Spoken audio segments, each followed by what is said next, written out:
Yo guys, Coach Theo here on Common Sense. Today I'm going to tell you how to get abs for the summer. It's just a few months left and I'm going to give you an action plan that can actually help you get abs for the summer, or at least be a whole lot leaner. But first of all, please just stop thinking of it that way, okay? Unless you're an actor that get paid to look a certain way and you need to get in a certain shape until a certain date when you start filming, or you're an athlete that needs to make a certain weight class for your competition, or you're like a competitive bodybuilder or something, just stop thinking of it like, oh, I want abs for the summer, oh, I need to lose this amount of weight until this date when there's a wedding or whatever it is. Because if you're there, likely you already struggled with this. You're gonna think so much, well, oh yeah, I'm gonna do this, this and this. You'll fail early on and you feel bummed out and you just do nothing. You don't move closer to this at all. Or you'll actually manage to speed run and achieve a temporary surface level goal. You have your abs now, but then you're done. And slowly you're just gonna you haven't built a solid foundation to stand on. You're just gonna gravitate slowly towards your old ways and just, you know, reach your old homeostasis point, and you lose the abs in this case. So let's just pretend that now, yeah, we do it for the summer, but it's just because we're starting our, it should take the time it needs to take. And so I'm gonna give you some sort of general plan that would go for most people, but of course, if you're like very, very overweight, maybe you'd have to do things a bit differently. You obviously can't achieve abs if you're carrying too much weight. Let's talk about the things you should be focusing on. So, well, I can tell you how I would do it, because it's a little special for me now. I don't have to go into my personal process too much, but I would probably start cutting right around now normally, but I'm thinking a little bit differently now. But this is how I'd do it. There are many different ways to do it, but this, some sort of one size fits all I'm trying to do here, okay? So first of all, I start with one long fast. Okay, don't eat anything for at least 3 days, but really as long as you can up till a certain point. I think over a week is pushing it, but somewhere there, like at least 3 days, maybe put the roof on 7 days. This is for many reasons. It's of course a huge kickstart just to the actual fat loss. Like my Christmas fast, the most recent fast I did, almost 5 days. When I've been eating for a few days and everything evens out, I lost about 1.5 to 2 kilos of fat.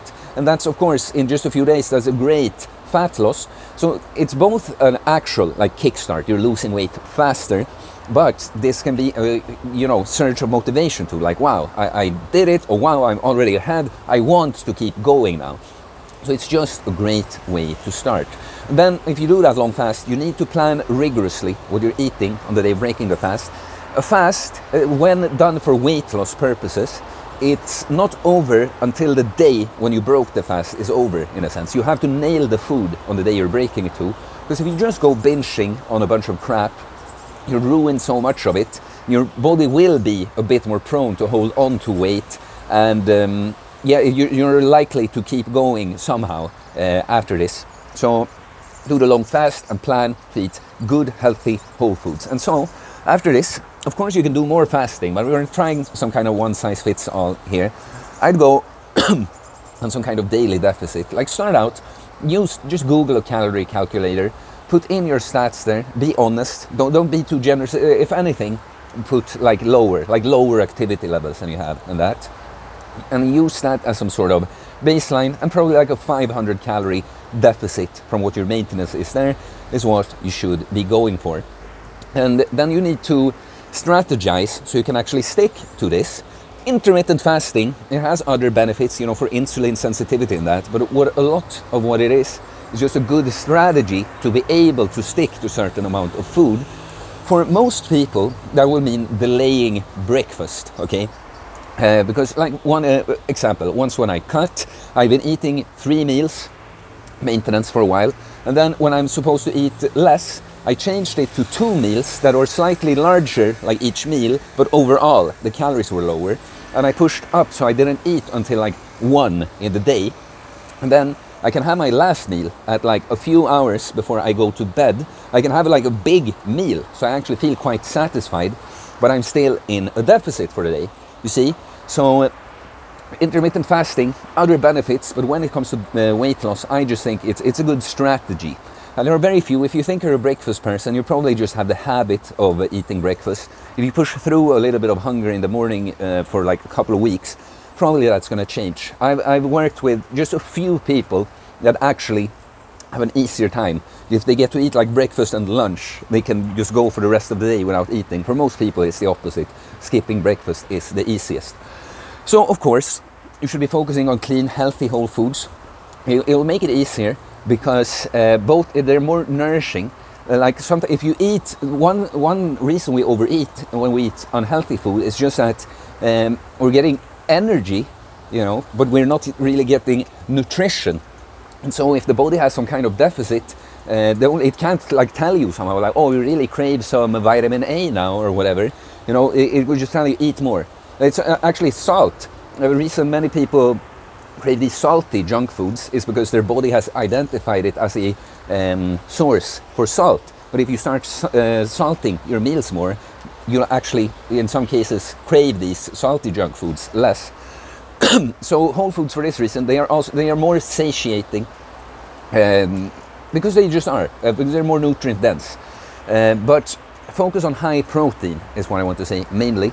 A lot of people, they want to be like low fat or high fat, you know, keto. Really, to be honest, that there are times when it matters with a carbs and fat ratio, but really the total amount of calories is always going to matter the most, and the easiest way is to keep the protein high. Then we'll go into the training that you're supposed to do, but let's get to that in a bit. Protein is the most satiating macronutrient. It is the macro that goes to building tissue that is not fat, right? So it will be beneficial for us with the training, like we'll come to, but it will just keep you fuller. Like a good strategy, sometimes if you're going to go out to eat and you're like worried about overeating or something, just eat something with protein, like just, you know, mozzarella, eat a piece of mozzarella or something. It's going to make you more likely just not overeat later. Also, protein is also the macronutrient that it takes the most energy to digest, meaning in reality, calories from protein are a little less, like because it just takes more energy to burn it, okay? And then what you want to do is actually strength train. Like you might already be doing this, but again, we're doing some kind of one size fits all here. At least twice per week, 2 full body workouts. Hit every muscle twice per week is a good idea.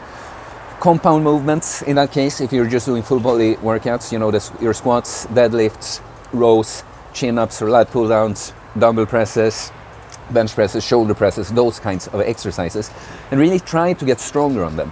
Like, just don't go ticking your boxes of, oh, I did 3 sets of 10, oh, I did 4 of 8, or whatever. Like, actually try to push it, because depending on who you are now, if you have some extra fat and you haven't really built all that muscle, you'll be able to build muscle. You will burn some energy from doing these workouts, even recovering from the workouts. But this is the combination of the high protein. Not only will it keep you satiated, but it will help you build muscle. And long term, again, this is going to be the best strategy. Having more muscle mass, since I put on a lot of muscle mass, it's like gaining weight becomes a struggle, you know, because you burn more energy as you sleep, is the easiest way to put it. So, and this is also why I can like not doing too frequent long fasts on a cut, because doing it too often is just going to make it very difficult to build muscle. But weight training actually is going to be very beneficial, but push it, progressively overload as you cut. Even if you're eating in a deficit, if you have enough body fat, you make up some of the missing calories from the body fat, burn them, lose fat, and actually put on muscle because you're eating high protein. Other than that, of course, if you want to do cardio, you're going to go running, biking or whatever, that's great. Really, the more movement you can do, the movement in general is your friend. Walking, I'm a huge fan of walking. The more walking and movement, like taking the stairs instead of the elevator, things like this that you can do in your day, the better. You just burn more energy. And don't, if you're counting your steps or you know, looking at your treadmill where it says you're burning or something, generally don't just think that, oh, I can eat more today because I was burning more. It's much more difficult to like out-move overeating than to just not eat too much and see whatever movement you do as a bonus, unless you're doing something extreme, of course. Like if you go to the mountains and go hiking for like 8 hours, okay, you can eat more on that day, you see what I'm saying?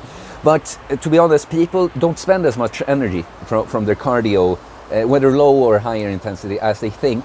You know, first of all these machines, they're too generous with the numbers they're giving you. Like, it's in the interest, you know, to make you feel good. See, I'm burning so much calories. So whatever equation they use is just likely to be a bit too generous. Also, you're not thinking of the fact that it says you burnt 500 calories, that maybe actually 350 if it's too generous. Some of those you would be burning anyway, just existing from basic bodily functions. So you don't burn as much as you think from moving. That being said, of course it helps. So just keep moving more. I think these were all the things I had in mind now, but really, this is no different to what I would recommend in general when you want to do a lifestyle change, become more fit, healthier, leaner. But this, for like the average person that today is kind of skinny fat, under muscled with a bit too much fat, these things is what you should be focusing on. And the really unique thing that I'll throw in that a lot of people don't is start it with this big fast. Fasting is amazing for regulating, restoring your relationship to food, not from just the one fast though. Then you'd have to do one of my protocols with like the 60-hour fast per week. But as a kickstart to a cut like this, just a great thing, both for the actual weight loss and just the motivation you gain from that. So guys, I do coach these things, of course, holistic bodybuilding, getting jacked and stacked, shredded, literally, but also on the inside, body, mind and soul, because there's nothing like the body without the individual that's capable of acquiring such a body. So if you're interested in that, you can send me a DM on Instagram or email me. It's all in the description below. I'll get back to you and tell you about my different options. You can become a member of the channel, support me and my content. Would appreciate that a lot. Please like and comment. It all helps. Support the channel, helps more people see it, feeds the algorithm. So it's very much appreciated. And please subscribe for more content about fitness, fasting, losing weight, building muscle, self-improvement, stoicism, mental health, philosophy, spirituality, mindset. Well, I gotta edit the video now. I realize there's one last thing I should say. Of course, train the abs. Train the abs as any other muscle. Look, the abs will never show if you have too much fat outside of them. So really, most people will be able to see their abs if they just cut enough fat. But it will help. Like, abdominal strength is definitely not a bad thing. And some people are under muscled in the abs. So in your workouts that I'm gonna suggest in this video, throw in some abs. I have, if you search like abs or six-pack abs on my channel, you're gonna find my recommendations for how to actually train them. But the main thing is, don't just do these like high rep, fast circuit things that are kind of more endurance workouts. Find ways to load the abs like you would them with weight in any other exercise, and progressively overload in the like 8 to 20 rep range there. That's gonna help a lot too. Please subscribe for more content about fitness, fasting, losing weight, building muscle, self-improvement, stoicism, mental health, philosophy, spirituality, mindset. It is a mindset, guys. Get abs for life, okay? Not just for the summer, but we're starting now. We'll get the abs for the summer and then keep them for the rest of our lives. Peace.